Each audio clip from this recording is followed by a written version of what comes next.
What is up, guys? I did a weigh-in this morning and it was sub 200 for the first time this entire week, or like the past 2 weeks. I was 197.8, which shows that 4,200 calories is probably not enough. You can also factor in like weight fluctuation, but I'm pretty damn consistent when it comes to my weigh-ins. So I would say I keep the fluctuation to a minimum, at least like give or take a pound, we'll say. So still sub 200 for sure, which means I get a little bit more food, which I'm okay with because I wanted a little bit more food.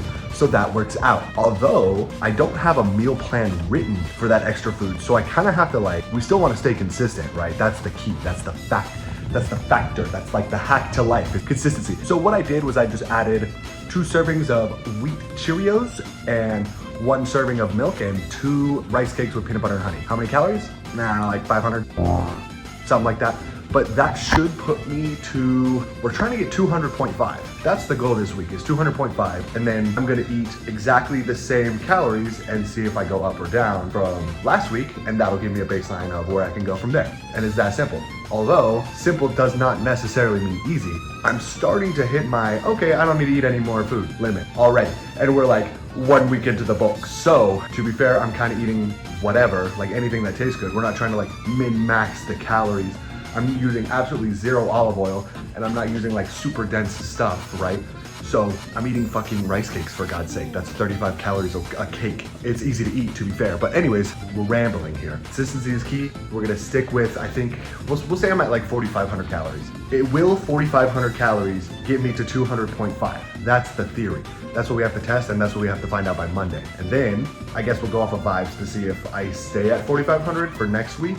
Because if I'm dropping still, I'm gonna up it. If I'm all of a sudden 202 average, then I need to drop it. It's that simple, because 0.5 maximum after 0.5 pounds per week, you're getting into the chubby fat kid territory. And we don't want that. We don't want the chubby fat kid territory, because what's the point of gaining fat? You want to gain quality muscle, right? Will you gain quality muscle with wheat Cheerios? Who fucking knows? But my protein's at 280 grams, so we don't need to worry about that shit. Anyways, it's motherfucking back buys and tries today, so it's an epic day today. I'm gonna go fucking hit that shit. There is no meme. Take off your clothes. So I'm curious on how complicated bulking can get.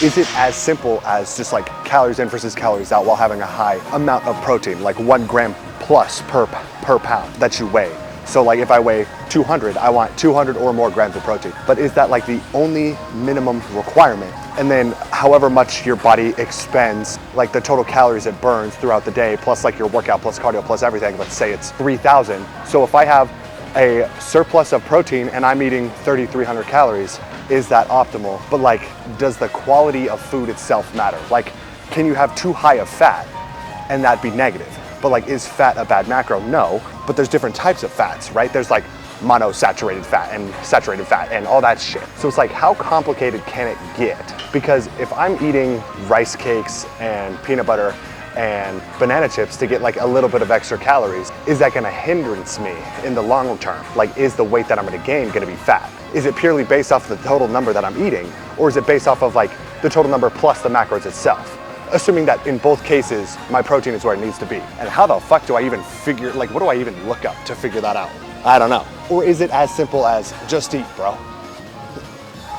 I think if you wanted to be extremely nitpicky, then yeah, it's gonna matter a lot. But if your goal is to just gain size over a period of time, and you're not really scared of gaining fat, then you're fine with just having a significant amount of protein and a significant amount of calories, and you're working out hard. Those are the key factors in the long term. But if you're just trying to gain pure muscle, then it's gonna really matter what you eat. So I should probably be careful with like the banana chips and peanut butter and stuff like that. And I should focus more on lean meats, vegetables, and rice. And eggs.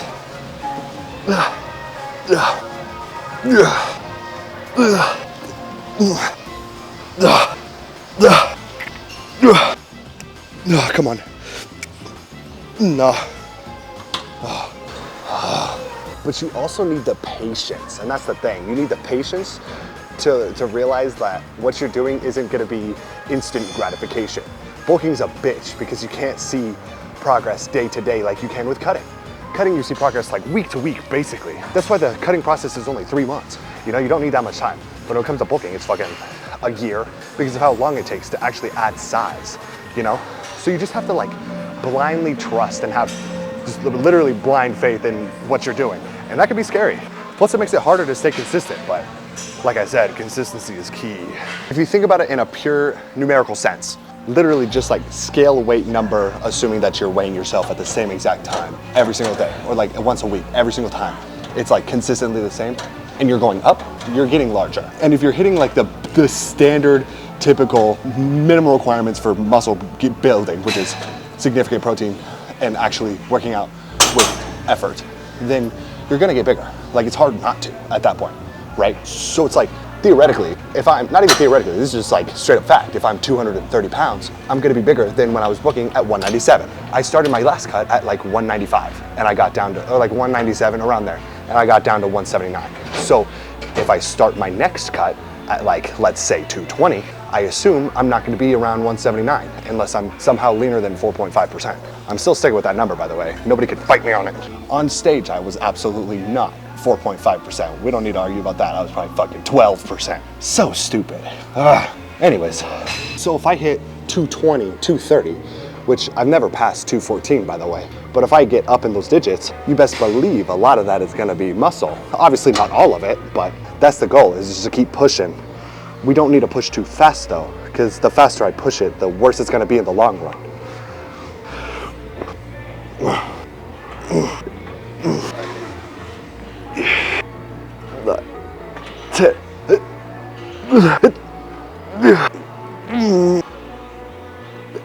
Nope. Oh, shit. Oh. Worst case scenario, I gained a little too much weight than I should by like the 4-month mark. Maybe I got a little bit too high of a body fat percentage. That's when you implement that like little mini reset, that little mini cut for like 2 or 3 weeks or so to kind of give your digestive system and insulin sensitivity like a hard reset, and then you just jump right back onto it. I think that'll be a good idea.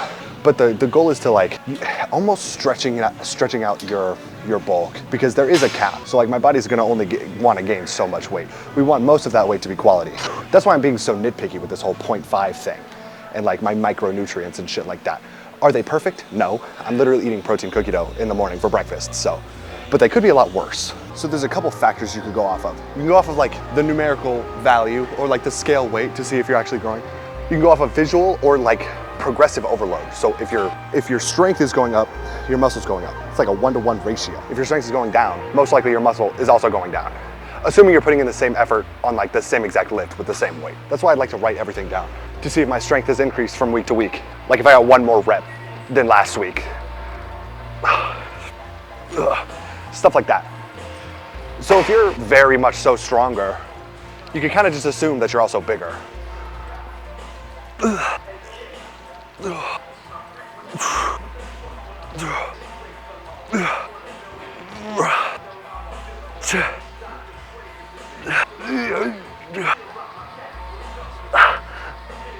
Oh shit. I guess you could also literally measure yourself, right?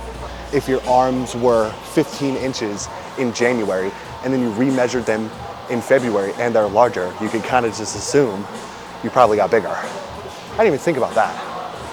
Huh.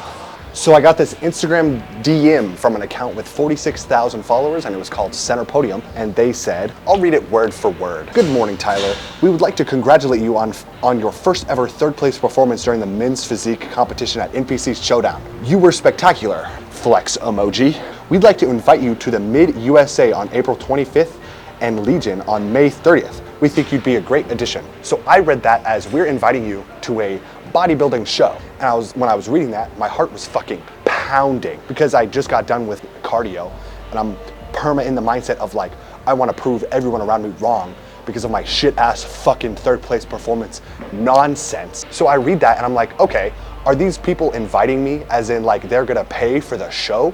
And I'm like, holy shit, there's no way I'm not gonna do that. In my brain, I was like, okay, I'm about to compete in a month or however long. How long is May? May 30th, March, April, May, so 2 months, a little under 2 months, whatever. So in my head, I was like, okay, holy shit, is this actually about to happen? No, it was basically just like a, hey, you should show up to this show as well.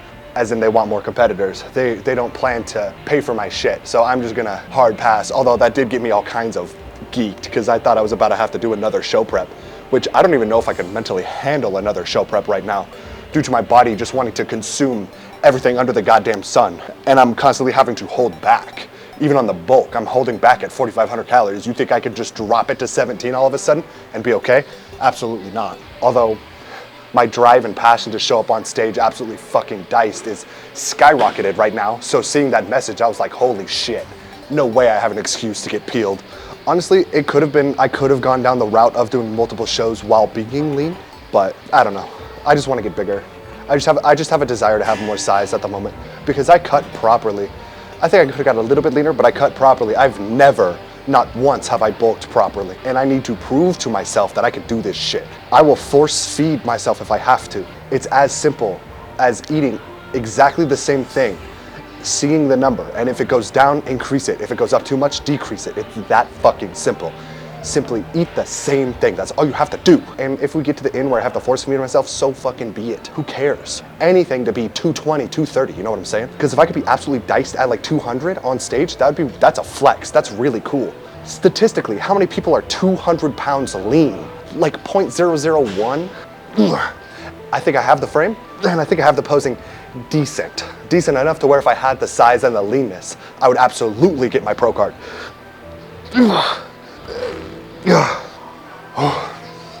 That's the goal. I want my pro card.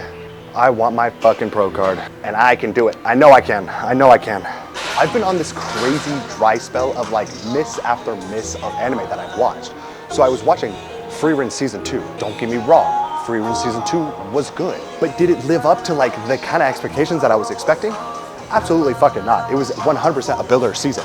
Like a build up season for season 3 is what I assumed. And it was only 10 episodes, what the fuck. So after that, I'm watching Watari-kun is about to collapse. If you guys have heard about that, it's just a basic romance and fuck dude, it's lame. It's just boring. And it's 26 episodes, so it's like an extended boring. At least 12, it's like, okay, let me insta watch this and then be done with it. So I did that one, and then I had like the Death Games one, which was kind of a miss. So it's just miss after miss after miss. And it's like, damn, give me something. I am saying Free Run Season 2 was a miss. It was a 7 out of 10. Like a 6.5, 7 out of 10. I expected more. Do I watch? I'm thinking Fire Force or Jujutsu Kaisen next, because I want to do like every other. So like a romance, a corny ass romance, because I love that shit, I eat it up. And then like a mainstream, and then another corny ass romance, and then another mainstream. That's my current plan. Just to space out the romance, because I'm starting to run out, which is crazy to think about. To be fair, all of these are like 12 episodes, but I'm watching fucking 2.5 of them a day. So I'm watching well over 30 episodes a day, I think. Because when I tell you, I literally, that's all I do. I'm not kidding, that's all I do. I've completely abandoned any thought of playing video games because I just don't wanna. I wanna be an absolute lazy cunt.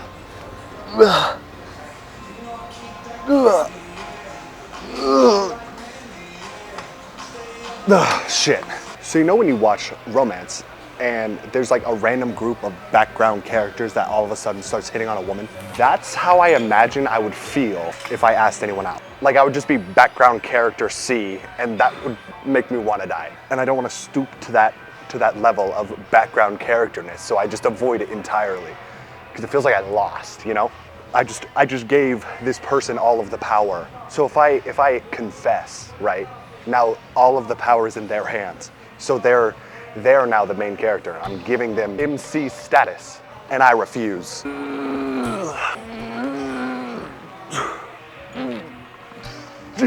Nope.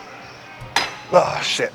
I don't know if I would be like the absolute worst boyfriend ever, like absolute piece of shit, or if I would be like a volcano where whenever if I ever found that person that I would actually genuinely like being around, if I would just explode with like passion and devotion. That sounds a little bit more fitting because I'm very obsessive over things, which probably isn't a good trait, because if they don't like clingy, then they're fucked, right?